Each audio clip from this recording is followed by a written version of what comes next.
अपने भीतर, महिलाएं भी सुन ले, ढीली ढाली मत रहे, अपने भीतर, बाहर कुछ नहीं, अपने भीतर महत्वाकांक्षा पैदा करना पड़ेगा। महत्वाकांक्षा, महत्वाकांक्षा किसे कहते हैं?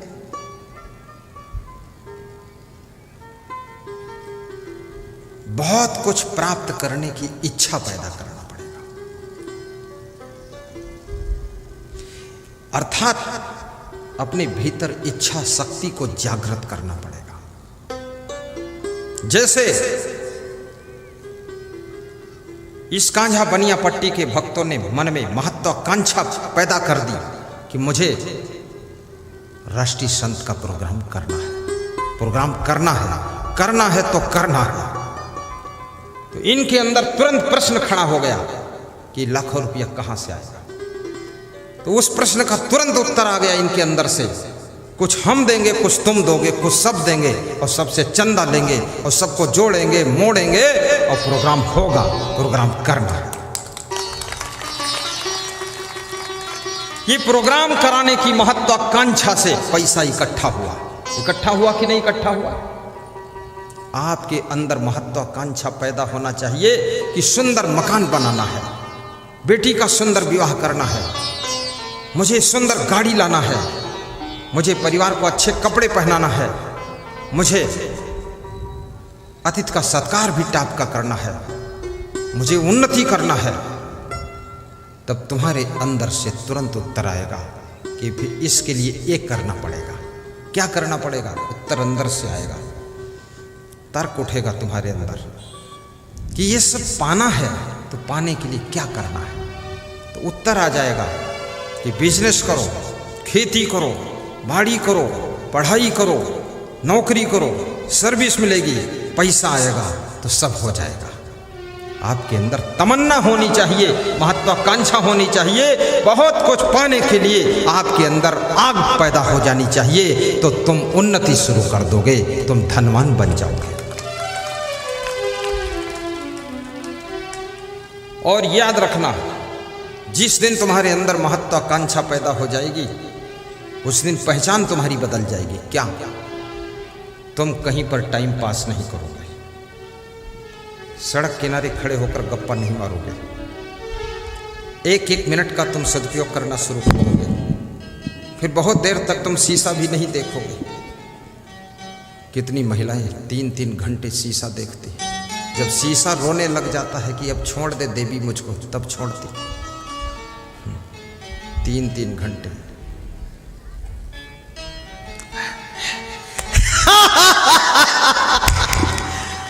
अरे इतना शीशा में मत चिपक, ये मुंह तो इतना जल्दी चेंज नहीं होता, वही रहता है, संदेह मत करो। शीशा देखने में भी टाइम बर्बाद मत करो। जो समय को बर्बाद करता है तो बर्बाद हुआ समय आपको भी बर्बाद कर देता है, बर्बाद कर देता है। फैशन करने में समय बर्बाद मत करो, गप्पे मारने में समय बर्बाद मत करो, ताश खेलने में समय बर्बाद मत करो, जुआ खेलने में समय, पैसा, धन बर्बाद मत करो, दारू पी करके पैसा और समय और स्वास्थ्य बर्बाद मत करो। यदि आपने अपने को बर्बादी से रोक लिया है तो याद रखना, तुम धनवान बन करके रहोगे, धनवान बन करके रहोगे। और बता देता हूं, धनवान बनने का एक फार्मूला नहीं है। जो लोग क्रोध बहुत करते हैं, क्रोध, छोटी सी चीज प्राप्त हो गई बहुत फूल जाते हैं, वे गरीब हो जाते हैं। इसलिए क्रोध ना किया करो, सहन शक्ति रखा करो, गुस्सा मत हुआ करो, थोड़ा हंसा करो। भगवान कृष्ण हंसते थे, नंदगांव छोड़ दिया, मथुरा आ गए, मथुरा छोड़ दिया, गुजरात चले गए, द्वारिका में रहने लगे, उसको छोड़ करके समुद्र के टापू पर रहने लगे। भगवान कृष्ण हंसते थे, हंसते थे, हंसते थे, और हंसने के स्वभाव के कारण सोने की द्वारिका बनाकर उन्होंने खड़ा कर दिया था, सोने की द्वारिका बनाकर खड़ा। रावण क्रोध करता था, रावण क्रोध करता था, गुस्सा करता था। विभीषण को गुस्सा में लात मारा था तो रावण ने क्या किया? सोने की लंका को राख बनाकर छोड़ दिया, पूरा भस्म बना दिया। इस सोने की लंका रावण की बनाई थोड़ी थी, इधर उधर से प्राप्त कर लिया था। उसको भी नहीं संभाल पाया। जिसका स्वभाव अच्छा नहीं होगा, चरित्र अच्छा नहीं होगा, विचार अच्छे नहीं होंगे, वाणी अच्छी नहीं होगी, याद रखना उसको कितना ही सोना दे दो, चांदी दे दो, सब कुछ दे दो, धन दे दो, दौलत दे दो, पद दे दो, उसको भी संभाल नहीं पाएगा, उसको भी खो देगा और अपनी जिंदगी को खो करके जीरो पर जाकर बैठ जाएगा। रावण सब कुछ खोता है। 1 लख पोत 1.25 लाख नाती ता रावण घर दिया न बाती। सोने की लंका राख हो जाती है और रावण अपनी जिंदगी भी खो देता है। लेकिन राम भगवान खोते नहीं हैं। 3 लोग गए थे, तीनों वापस लौट कर आए वनवास से। संकट तो आया, लक्ष्मण को शक्ति बाण लगा, सीता का हरण हुआ, लेकिन सब संभाल ले गए। संभालना सीखो, भाई को संभालना सीखो, पत्नी को संभालना सीखो, पति को संभालना सीखो, घर संभालना सीखो, अपने गाड़ी वाहन खेती बाड़ी बिजनेस को संभालना सीखो, राजनीतिक पार्टी को संभालना सीखो, मित्रों को भी संभालना सीखो। जिसमें संभालने की कला आ गई, याद रखना उसकी उन्नति कोई रोक नहीं सकता है। जो खुद नहीं संभाल सकता है वो किसी को संभाल भी नहीं सकता। थोड़ा जोर से ताली बजाया करो।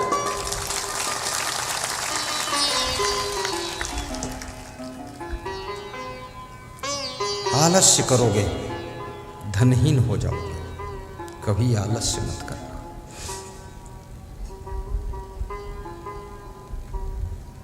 रोज थोड़ा व्यायाम कर लेना,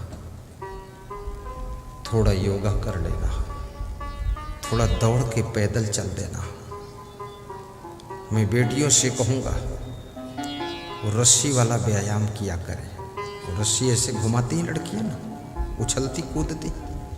ससुराल में जाओ तो अपने थैले में रस्सी लेकर जाओ,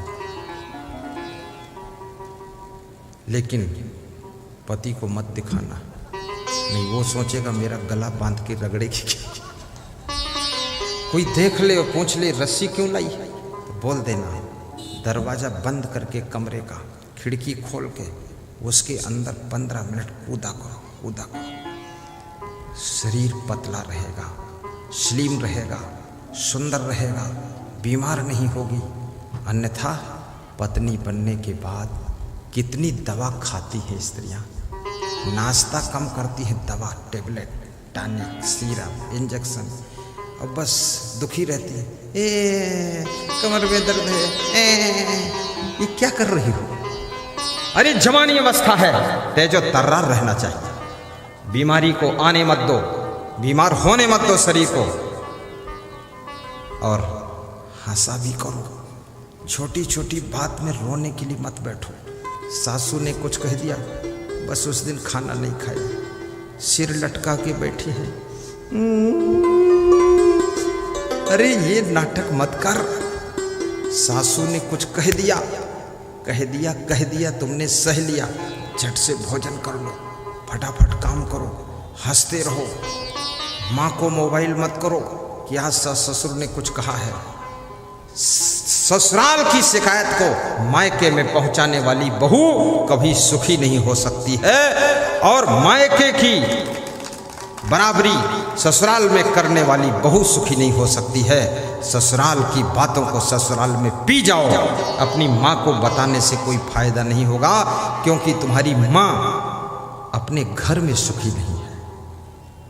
तुम्हारी माँ तुम्हारे बाप से खटपट कर रही है, वो कहाँ ठीक है। तुम्हारी माँ तुम्हारा सॉल्यूशन क्या करेगी? वहाँ झिका झोरी मचा रखी है, तुम्हारी सेटिंग क्या करेगी? वो अपनी सेटिंग नहीं कर पा रही है।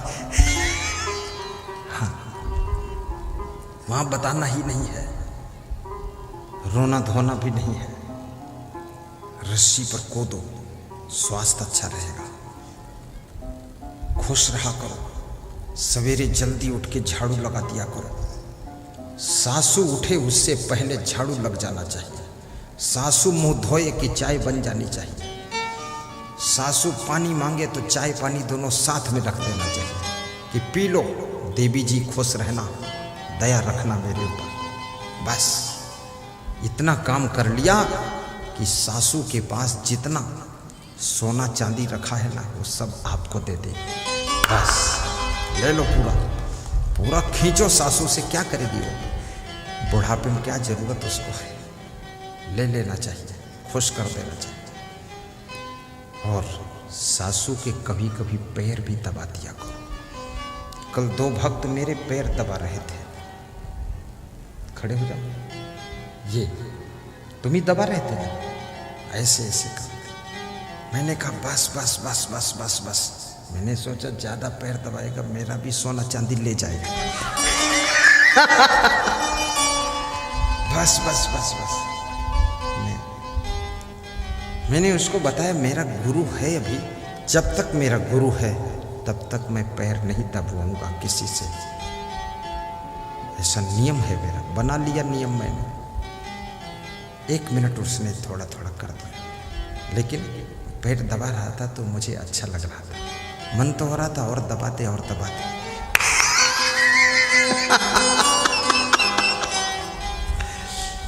लेकिन तुम सासू के पैर दबा दो और तुम्हारा पति अपने पिताजी के पैर दबा दे। 5 मिनट बस छोड़ो। और जिसने माता पिता और सास ससुर का सम्मान किया है, सेवा किया है, और गुरु को जिसने प्रणाम किया है, याद रखना उसकी सभी मनोकामना पूरी हो जाती है। उसकी जिंदगी में न धन की कमी रहती है, न धन्यवाद की कमी रहती है, कोई कमी नहीं।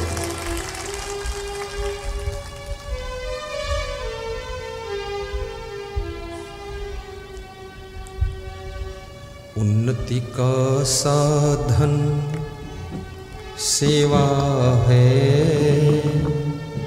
ध्यान देना, गाऊं। उन्नति का साधन सेवा है, जिससे ही आत्म शुद्धि होती है। म्यूजिक धीमी आवाज में थोड़ा। उन्नति का साधन सेवा है, जिससे ही आत्म शुद्धि होती है। जिससे ही आत्म शुद्धि होती है, जिससे ही आत्म शुद्धि होती। उन्नति का साधन। माँ एक बच्चे की सेवा करती है कि नहीं करती है? स्नान कराती है, हाथ पैर में तेल लगाती है, बच्चे को गोद में लेती है, दूध अपने आंचल का पिलाती है, बच्चे की गंदगी को साफ करती है, बच्चे के मुंह में खिलाती है, सुलाती है, बिस्तर बिछाती है। और वही बच्चा जब बड़ा हो जाता है तो कभी कभी माँ के पैर में तेल भी लगाता है, पिताजी के पैर में भी तेल लगाता है। मालिश कर दो, बुढ़ापा है, कमजोर है।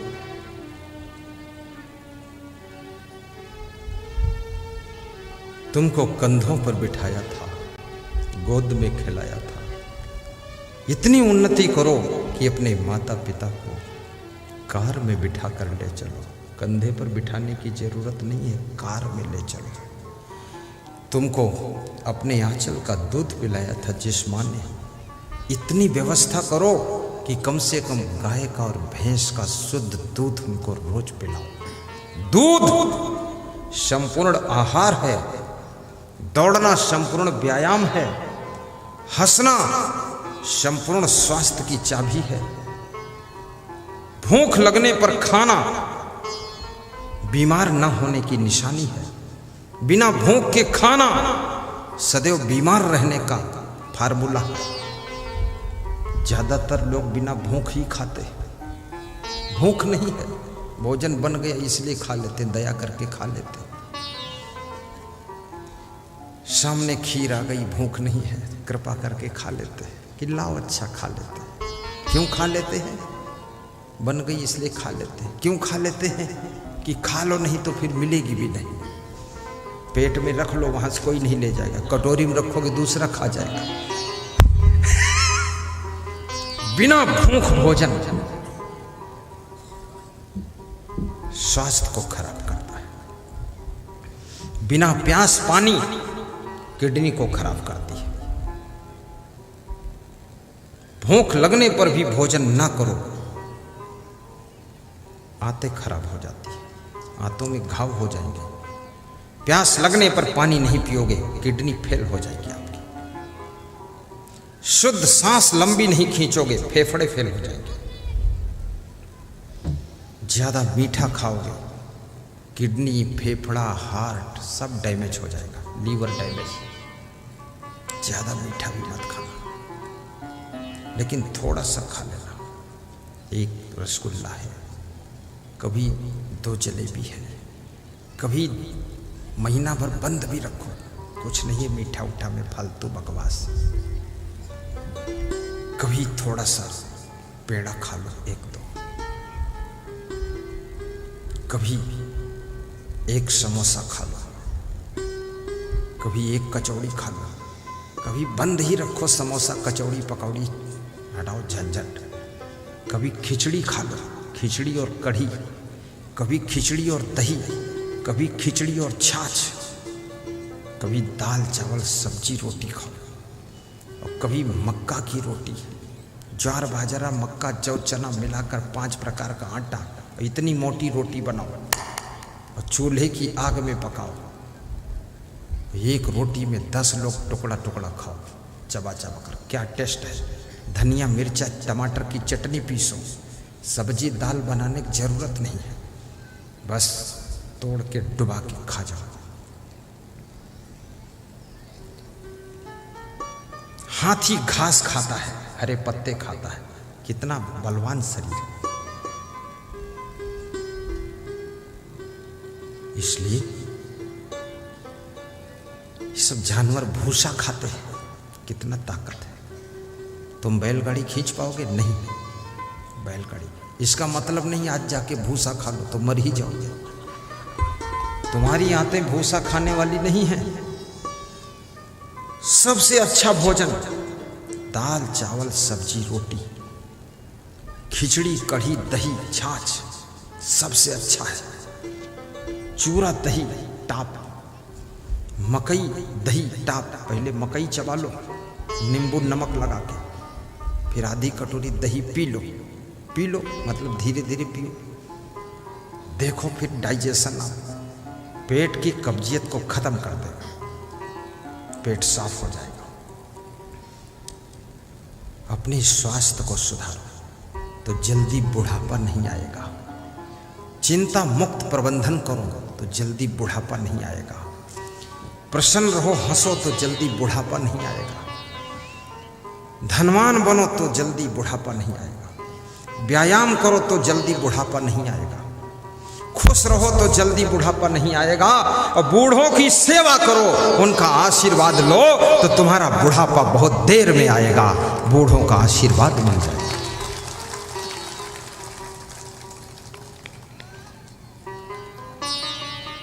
साहिब बंदगी बोलो। जरा रूपम हरति धैर्यम आशा। आशा धैर्य को हर लेती है, इसलिए फालतू किसी से आशा मत कीजिए। आपन तेज संहारो आपे, तीनों लोग हाँकते कांपे। आप में कुछ देने की क्षमता होगी तो आपको लोग पहले से दे देंगे। फिर मिट्टी में अन्न देने की क्षमता है तो हर किसान मिट्टी को पहले से अन्न दे देता है। सब गेहूं मिट्टी में फेंक कर आते हैं, मकई फेंक कर आते हैं, ज्वार बाजरा फेंक कर आते हैं। क्यों? वो जानते हैं मिट्टी हमको देगी, देने वाले को ही लोग देते हैं। ये मिट्टी सबको 1000 गुना अन्न वापस लौट आती है, इसलिए इस मिट्टी को सब लोग पहले ही दे देते हैं। इसलिए संसार में पहले देने के योग्य बनो तो तुमको भी लोग दे देंगे। पहले देना सीखो। धैर्य मासा। मृत्यु प्राणान। मनुष्य के प्राणों को कौन हरता है? ये मृत्यु। मृत्यु तुम्हारे प्राणों को हर लेती है। लेकिन यदि तुम्हें आत्मबोध हो जाए कि मैं अजर अमर अविनाशी हूं, मैं शरीर नहीं हूं, मैं आत्मा हूं, तो मृत्यु भी तुमको नहीं मार सकती है। मृत्यु शरीर को मारती है, आत्मा को नहीं मारती है। तुम शरीर नहीं हो, तुम चेतन आत्मा हो। शरीर के मरने से भी तुम नहीं मरते हो। शरीर तो न जाने कितनी बार जन्म ले चुका, कितनी बार मर चुका है, लेकिन तुम्हारा ना तो जन्म होता है न तुम्हारी मृत्यु होती है। तुम अजन्मा हो, तुम अमृत पुत्र हो, अविनाशी हो। तुम बदल बदल करके जन्म लेते हो, कभी मनुष्य की योनि में, कभी पशु पक्षी कीड़े मकोड़े की योनि में, कभी बनिया पट्टी में, कभी पूर्णिया में, कभी अररिया में, कभी खगड़िया में, कभी नारी बनकर, कभी पुरुष बनकर, कभी पागल बनकर, कभी बुद्धिमान बनकर, कभी अंधे बनकर, कभी खूब दिख रहा है ऐसा आंखें लेकर पैदा होते। विचित्र विचित्र जन्म मिलता है। और जितना जन्म होता है, ये कोई भगवान सेटिंग नहीं करता तुम्हारे जन्म की, ना, तुम्हारे कर्म सेटिंग करते हैं। ऐसे पुण्य कर्म करो, अच्छे घर में जन्म होगा, अच्छा शरीर जन्म लेगा, धन दौलत अच्छी मिलेगी। पुण्य कर्म करके जन्म लो तो ऐसे गांव में जन्म होगा जिस गांव में गुरुजी सत्संग सुनाने आएंगे, उनका आशीर्वाद भी मिलेगा। ऐसी जगह जन्म होगा।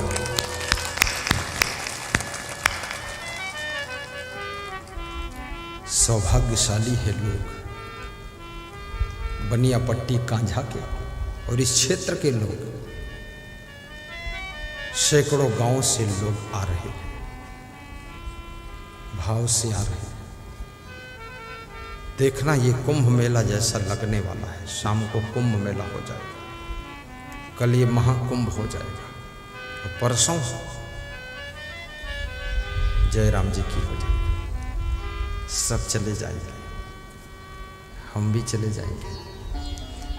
परसों यदि हम रहना चाहें तो लोग हमें रख लेंगे। रख लोगे कि नहीं रख लोगे? हैं? रख लो, लेकिन सत्संग सुनाना पड़ेगा। फोकट में कोई नहीं रखेगा।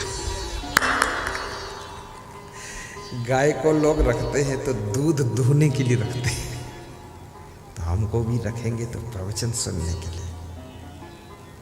और मैं प्रवचन सुना भी दूंगा, क्योंकि फूल को खुशबू देने में क्या मेहनत, और गुरु को सत्संग सुनाने में क्या मेहनत। ये तो गुरु का स्वभाव ही है सत्संग सुनाना।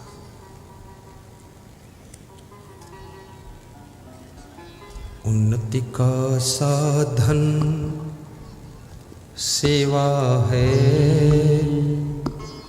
जिससे ही आत्म शुद्ध होती है। उन्नति का साधन सेवा है। बाबा उठ के चले जाए करो, रोज कहना ना पड़े। जिससे ही आत्म शुद्ध होती। शैलेश पंड्या। पर लोभी मोही सेवा कौन नहीं कर पाता है? लोभी नहीं कर सकता, क्योंकि लोभी कंजूस है, सेवा में पैसे भी खर्च होते हैं। पर लोभी मोही, मोही तो अपना घर ही नहीं छोड़ पाएगा, कहीं जाएगा ही नहीं, कैसे सेवा करेगा। और अभिमानी अहंकार के कारण सेवा नहीं कर पाता है। किसी को पानी पिलाना हो अपनी बेइज्जती समझता है, बिस्तर बिछाना हो तो अपनी बेइज्जती समझता है। अभिमानी को हर जगह बेइज्जती ही लगती है।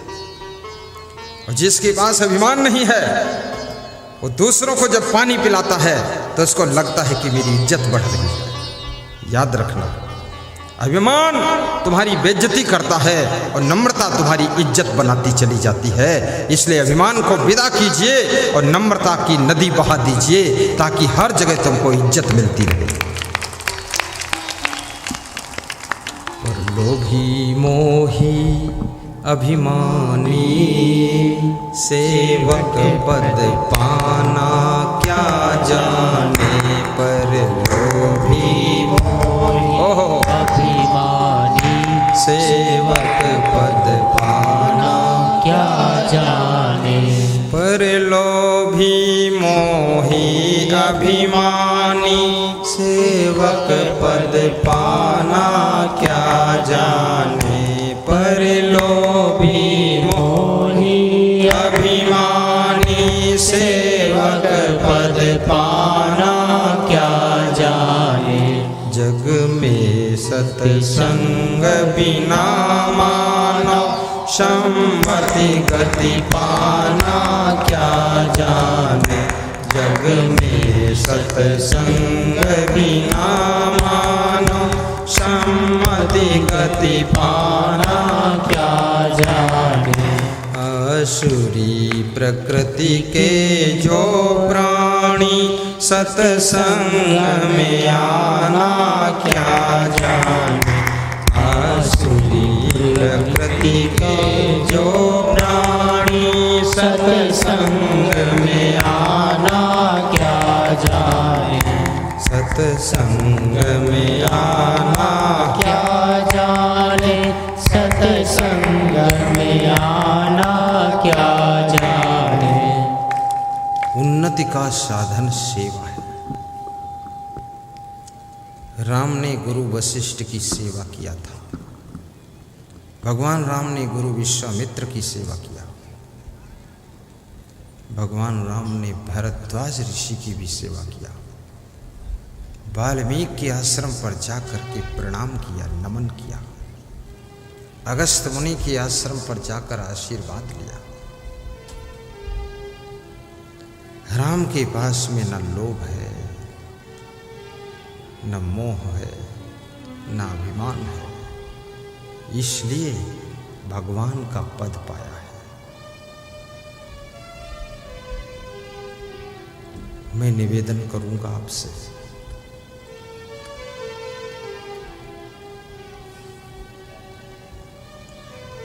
धनवान बनो लेकिन धन का लोभ ना करो। ऊंचे से ऊंचे पद पर पहुंचो पर पद का अभिमान ना करो।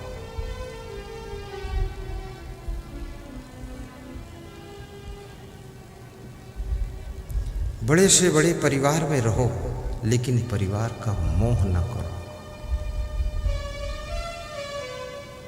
सबसे प्रेम रखो। जहां तक हो सके परिवार में संगठन बनाकर रहो। भाई भाई ज्वाइंट फैमिली रखो। यदि 3 भाई हो, 3 मकान शहर में, 3 मकान गांव में, 3 ट्रैक्टर, 3 कार, 6 मोटरसाइकिल खरीद लो। सब बेटियों का विवाह कर दो, बेटों का विवाह कर दो। उसके बाद बंटवारा कर लो। भाई भाई एक कटोरी में खीर खा लो, गले मिल लो कि बहुत दिन साथ निपट गया, अब सब काम हो गया, अब नई पीढ़ी आ गई, अब बंटवारा करना उचित है। लड़ाई झगड़े का नंबर ना आए। गोतनी गोतनी भी प्रेम से रहो। गोतनी गोतनी गोता मत लगाओ। भाभी और भाभो उससे भी प्रेम रखो। देवरानी जेठानी क्या संसार से लेकर जाओगे, क्या लेकर आए हो, सब यहीं छूटने वाला है। किसी आश्रम के महंत बनो, अभिमान न करो कि आई एम महंत, छूने नहीं दूंगा, खाने नहीं दूंगा। अरे महंत नहीं, ये काम तो मूर्खता का है। सबको खाने दो, माल छकने दो।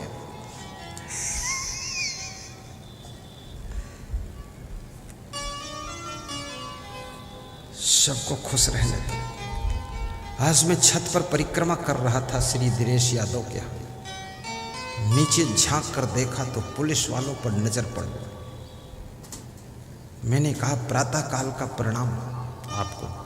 पुलिस वाले खुश हो गए कि मेरा सगा बेटा न प्रातः काल का प्रणाम किया न सायंकाल का, ये महाकाल बना बैठा है। ये गुरु कैसा है, खुद प्रणाम कर रहा। फिर मैंने पूछा कुछ चाय वाय मिली? तो कुछ नहीं कहा। मैं समझ गया नहीं मिली।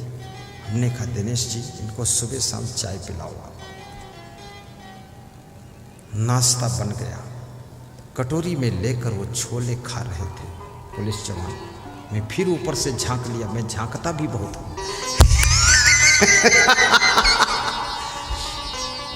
व्यवस्था को देखता रहता हूं। प्रेम से खा रहे थे, मेरा मन खुश हो गया। मैं नहीं खाया था, मैं तो सबसे बाद को खाता। वो खा रहे थे, सब संत खा रहे थे, भक्त खा रहे थे, और इतना टेस्टफुल छोले बने थे, क्या पूछना है। कटोरी चाट चाट के सबने खा लिया। मन में तो इच्छा थी और मिल जाए तो ठीक है।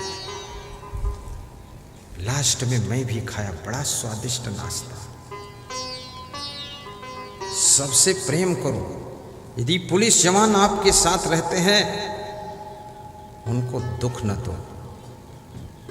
इनके अंदर भी आत्मा है, इनके अंदर भी भक्ति है, इनके अंदर भी सत्संग की प्यास है, और इनके अंदर भी गुरु से प्रेम है, और ये भी आशीर्वाद की आस लगाए हुए हैं। ड्यूटी और नौकरी तो अलग चीज है, लेकिन गुरु तो इन पर भी तो कृपा करेंगे, इनको भी आशीर्वाद देंगे।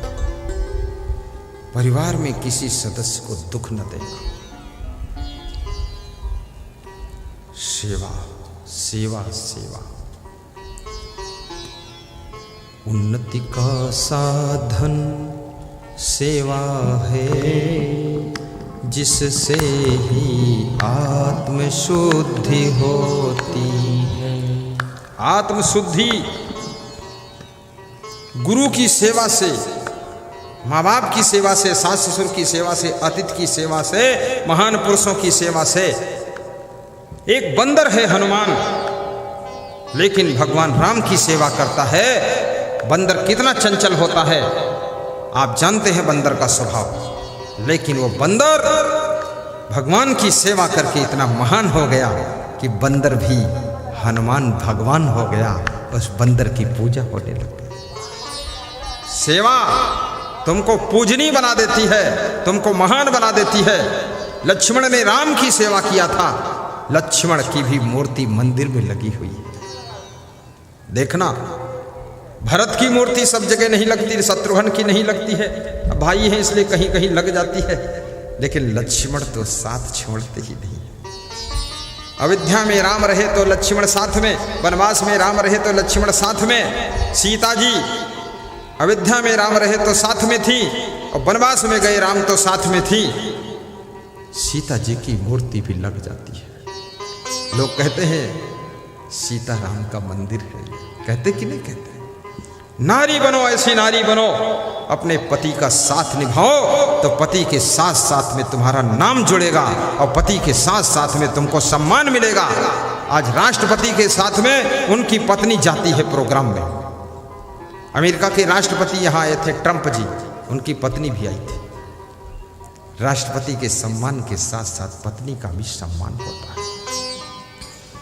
तुम्हारे भारत देश के राष्ट्रपति श्री रामनाथ कोविंद जी, भोपाल में मध्य प्रदेश में कार्यक्रम था, उस कार्यक्रम में आए, उनकी पत्नी भी साथ में थी, उसका भी सम्मान हो रहा था। महान पति की पत्नी का भी सम्मान होता है। जो पत्नी अपने पति का साथ देती है, उस पत्नी का भी आदर होता है। जैसे सीता जी भी मंदिर में खड़ी हैं, उनका भी लोग दर्शन करते हैं। इसलिए सभी पत्नियों से कहूँगा कि अपने अपने पति का साथ देना, उसको सहयोग देना, तो आपका भी सम्मान बढ़ जाएगा, सम्मान बढ़ जाएगा।